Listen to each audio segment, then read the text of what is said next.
Welcome to Unsolved Cases, the show where we peel back the layers of the world's most confounding mysteries, one haunting story at a time. I'm your host, Larry Hunter. Today, we're traveling to a place where the Atlantic Ocean kisses marshland, where whispers of the past float on the salty breeze, and where a single 911 call sent shockwaves through a peaceful community and beyond. It's May 1st, 2010, early morning on Long Island's South Shore. Shannan Gilbert, a 24-year-old woman, makes a desperate call to emergency services, her voice trembling with fear. Moments later, she vanishes into the dense marshland near Oak Beach, leaving behind only questions and a chilling echo of terror. But this is more than a story of one disappearance. Because Shannan's case cracked open a nightmare, a web of death and secrets buried in the sand, linked to the terrifying Long Island serial killings that would claim multiple victims and shake the nation to its core. What followed was a sprawling investigation marked by confusion, controversy, and heartbreaking loss. Families torn apart, clues that led nowhere, and a truth that remains just out of reach. So, settle in. Dim the lights. Press play.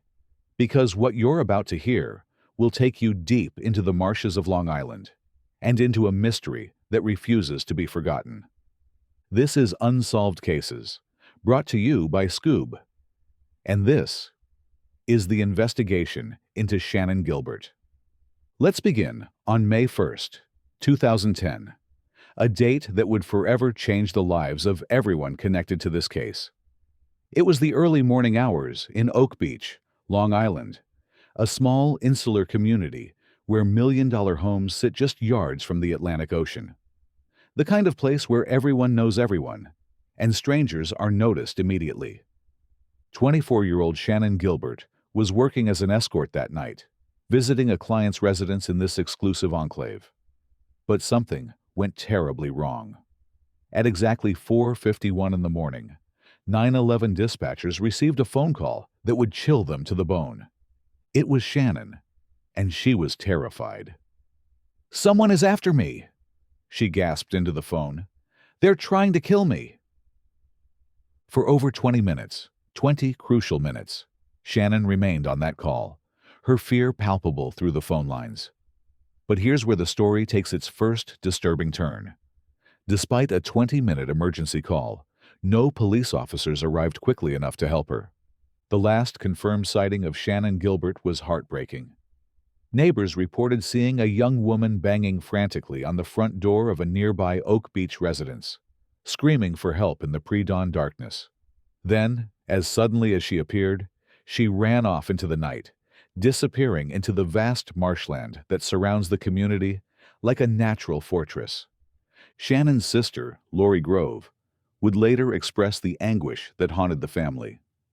Why did no one get there? Had officers arrived sooner, perhaps within 10 or 15 minutes, she might still be alive. That question, why did no one get there, would echo through every subsequent investigation, hanging heavy in the charged atmosphere surrounding the case. To understand what happened to Shannan Gilbert, you need to understand the terrain she disappeared into. The Oak Beach Marsh isn't just any wetland. It's a 49-acre natural labyrinth that has coexisted uneasily with the community for over a century. Picture this.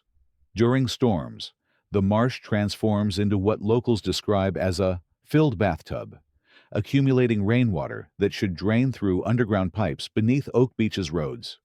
But here's the problem. Those pipes frequently fail. Decades of storms have either crushed them or clogged them with sediment, turning the marsh into a soupy, treacherous terrain. The vegetation tells its own story. What was once a freshwater marsh became something entirely different in 1989, when the town performed its final dredging and replaced the main drain pipe without a flapper valve. This seemingly small decision had massive consequences. Saltwater began seeping into the freshwater ecosystem, creating a botanical hodgepodge that few dared to enter. Salt meadow cordgrass, common reeds, seaside lavender, Black grass, marsh elder, groundsel bush, and most ominously, poison ivy began to flourish. The overgrowth became so thick and hostile that Oak Beach residents actively avoided it. Adding to the danger, the freshwater areas became breeding grounds for mosquitoes and ticks, making the marsh not just difficult to navigate, but genuinely hazardous to human health. But perhaps most chilling of all were the drainage ditches, invisible trenches that ran through the marsh like veins. From an aerial view, they resemble a spine with ribs branching off in all directions. As Joe Scalise Jr. noted, one of these rib-like trenches was located directly behind Dr. Peter Hackett's cottage, an unseen danger that would be completely invisible to someone traversing the marsh at night. This was the terrain that Shannan Gilbert ran into during her final moments of terror. A maze-like wilderness, where one wrong step could mean disappearing entirely from view, where the very ground beneath your feet could shift from solid to liquid in an instant. For 19 months, Shannan Gilbert remained missing. Her mother, Mari Gilbert, fought tirelessly to keep her daughter's case in the public eye, criticizing police for what she saw as their lack of urgency.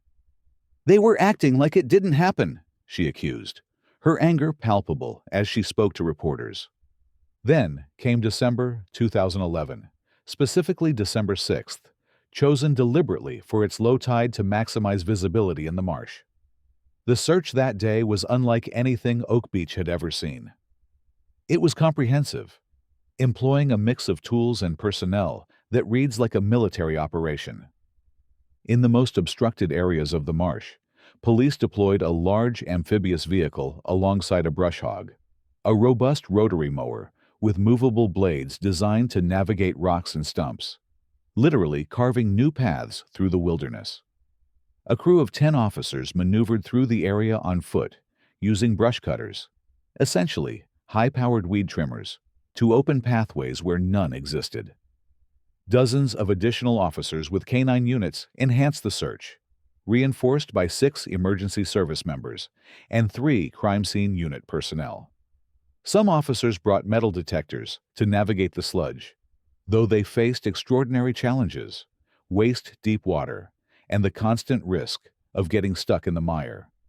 The successful entry into the marsh was partially attributed to well-executed repairs that had drained the area for the first time in many years. As Suffolk County Police Inspector Stuart Cameron noted, the improved drainage drastically increased our visibility in there and assisted us in being able to find things. What they found told a story of terror and tragedy. First, they discovered Shannan's purse containing her ID. Then, like breadcrumbs marking a desperate journey, they found additional items: her phone, her shoes, and a ripped pair of jeans. Each item painted a picture of someone running through treacherous terrain in absolute panic. But the most significant discovery came from John Malia and his canine partner Blue. Deep in the marsh, just steps away from Ocean Parkway's shoulder, they found what everyone had been dreading: the nearly intact remains of Shannan Gilbert. She had been there, lying in the same location for 19 months. Her bones had been bleached by the sun, suggesting she had remained undisturbed in that spot since the night she disappeared. The medical examiner noted that her skeleton was discovered almost completely intact, a detail that would later raise more questions than it answered.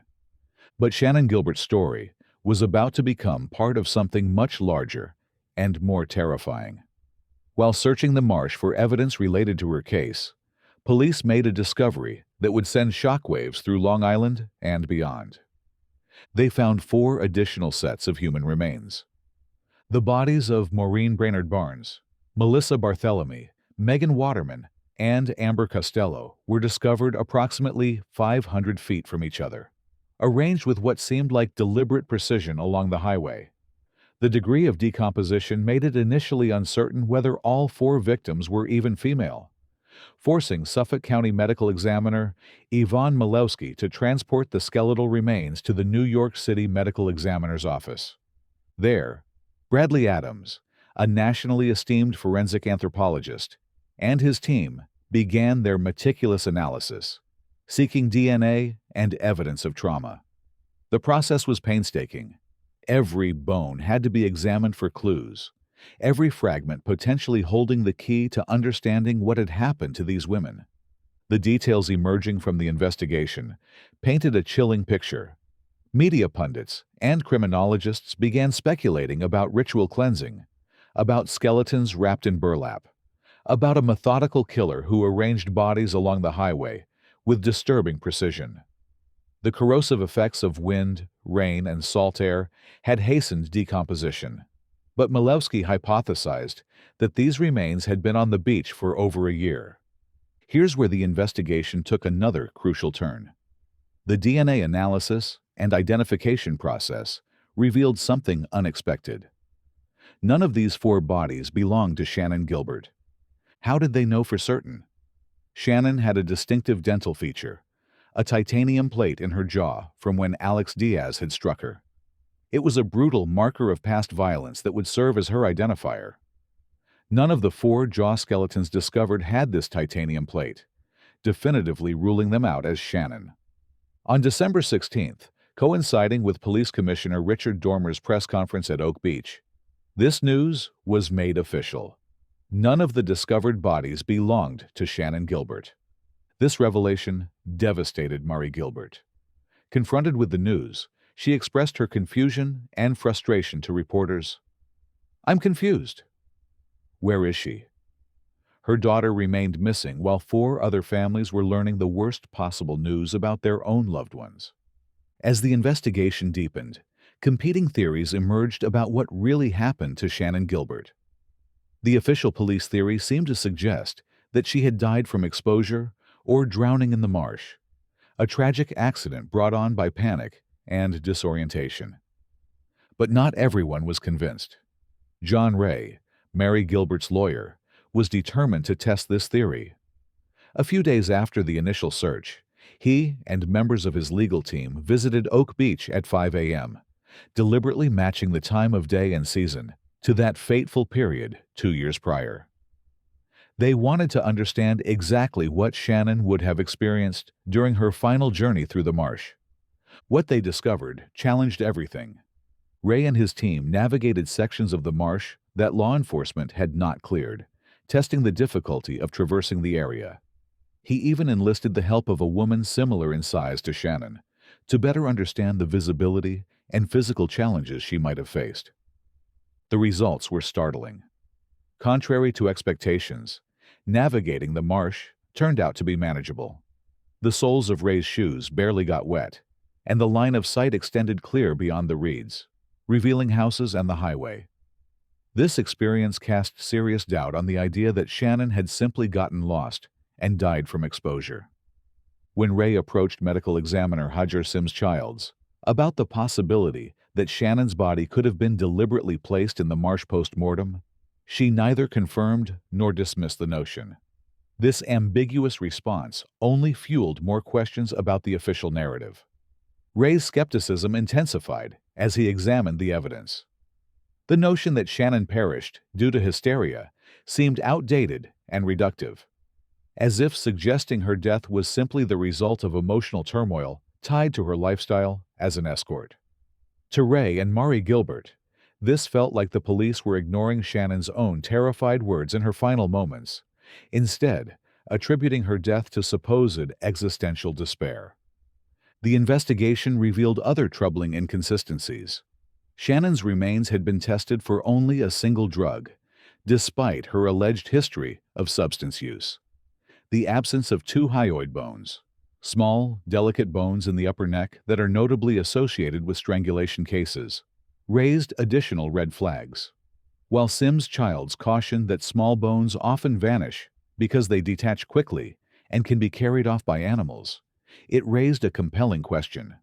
With 206 bones in the human skeleton, how plausible was it for an animal to inadvertently remove the very bones crucial to determining if Shannan had been strangled like the other victims?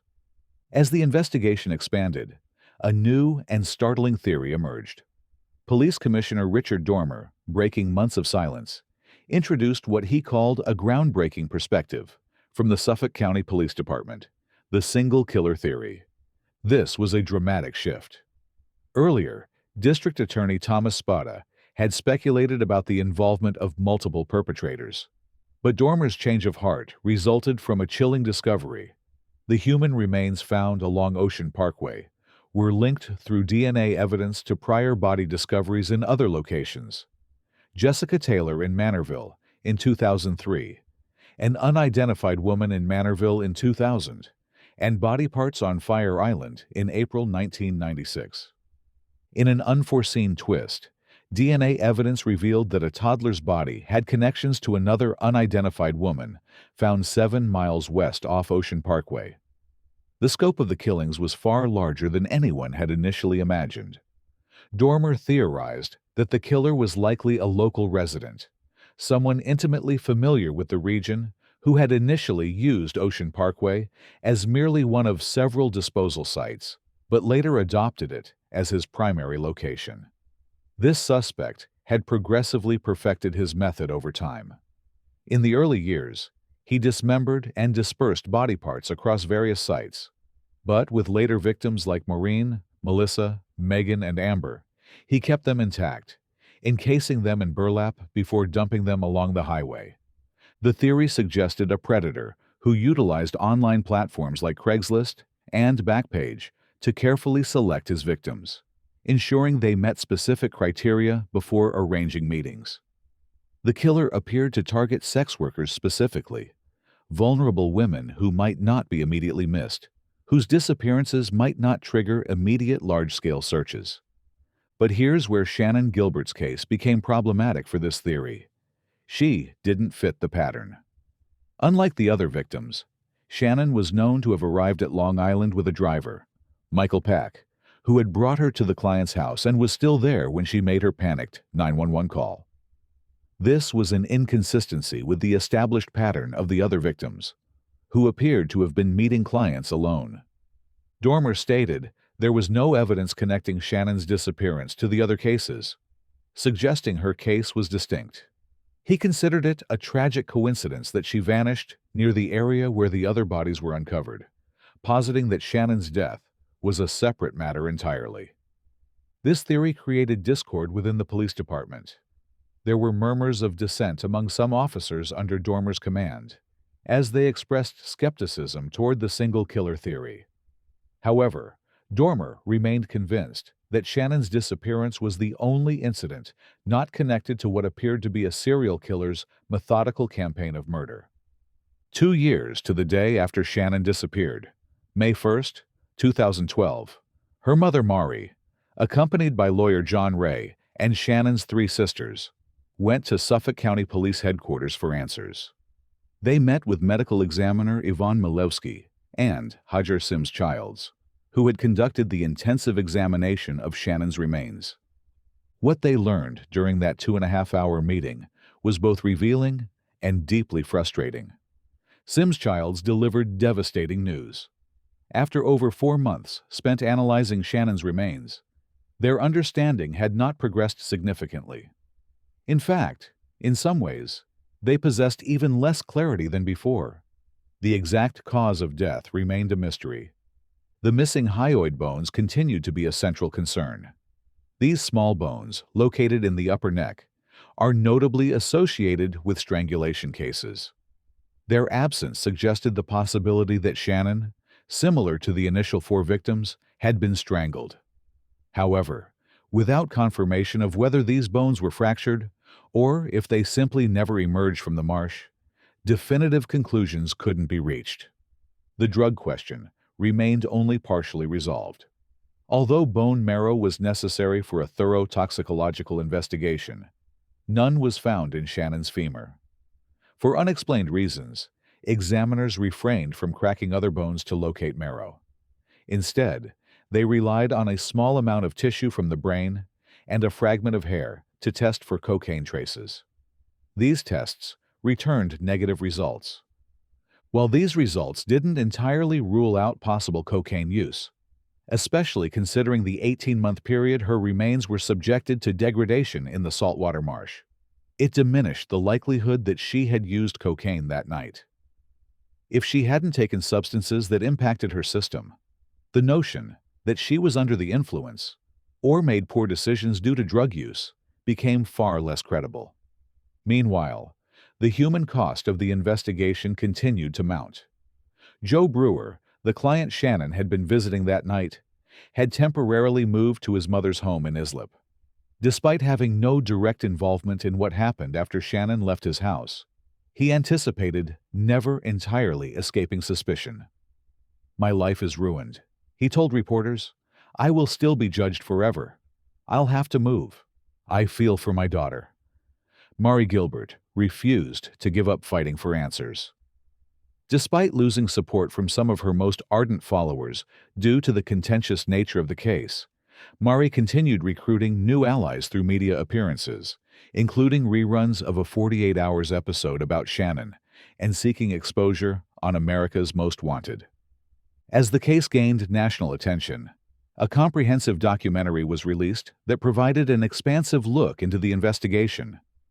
The film featured interviews with victims' families and revisited significant events. But perhaps most importantly, it gave voice to individuals who had previously remained silent.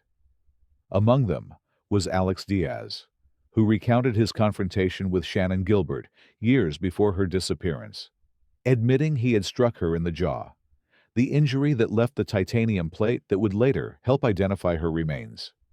His appearance on camera was a stark reminder that Shannan had faced violence before that final, fatal night. Michael Pack also appeared in the documentary, wearing dark sunglasses as he attempted to justify why he drove away without Shannan on that fateful morning. His explanation for leaving her behind remained unconvincing to many viewers, adding another layer of complexity to an already convoluted case. The documentary also highlighted the different perspectives within the victims' families. While Mari Gilbert made pointed but unnamed criticisms of Oak Beach residents, Lorraine Bailey was vocal in her critique of the Suffolk County Police Department's handling of the case. Lynn, another family member, fervently condemned Craigslist as a contributing factor to the tragedy, while Missy described the financial struggles and pressures that had driven her cousin Maureen into sex work. But perhaps the most significant aspect of the documentary was how it crystallized the various theories surrounding the case, while highlighting how much remained unknown.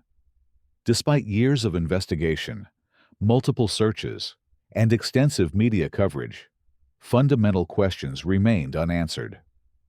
As we conclude this deep dive into the Shannan Gilbert case, we're left with more questions than answers. And perhaps that's the most troubling aspect of this entire story. Was Shannan Gilbert the victim of the same serial killer who murdered Maureen, Melissa, Megan, and Amber? Or was her death, as police theorize, an unrelated tragedy that simply happened to occur near the killer's burial ground? Could she have survived if police had responded more quickly to her 20-minute 911 call? What happened during those crucial minutes between her desperate plea for help and her disappearance into the marsh? Was her body placed in the marsh after her death, as her family's lawyer suggests? Or did she truly die there from exposure and panic, as the official theory maintains? And perhaps most haunting of all, in a case that exposed the deaths of at least 10 people, how many other victims remain undiscovered? The Oak Beach Marsh has revealed some of its secrets, but it likely holds many more. The families of the victims continue to seek answers, continue to fight for justice, continue to hope that someday they'll understand what really happened to their daughters, sisters, and mothers. Shannan Gilbert's 911 call lasted 20 minutes. 20 minutes of terror that opened up one of Long Island's most complex and disturbing criminal cases. Her voice on that call, pleading for help, reminds us that behind every true crime story, there's a real person who deserved better, who deserved protection, who deserved justice. The case remains officially open. The questions remain unanswered. And somewhere, the truth about what happened on that spring morning in 2010 waits to be uncovered. You've heard the call that changed everything, the search that uncovered horrors, and the silence that still surrounds Shannan Gilbert's fate. But this story is far from over. The full truth remains buried beneath layers of unanswered questions, tangled clues, and heartbreak. If you want to dive deeper, explore exclusive interviews, police reports, and the untold details behind the headlines, download the Skoob app on the App Store or Google Play. Unlock the full experience and join us as we continue to chase the shadows in this haunting case. Thank you for joining me on this journey through darkness and mystery. Until next time, this has been Unsolved Cases. Stay vigilant, stay curious, and never stop searching for the truth.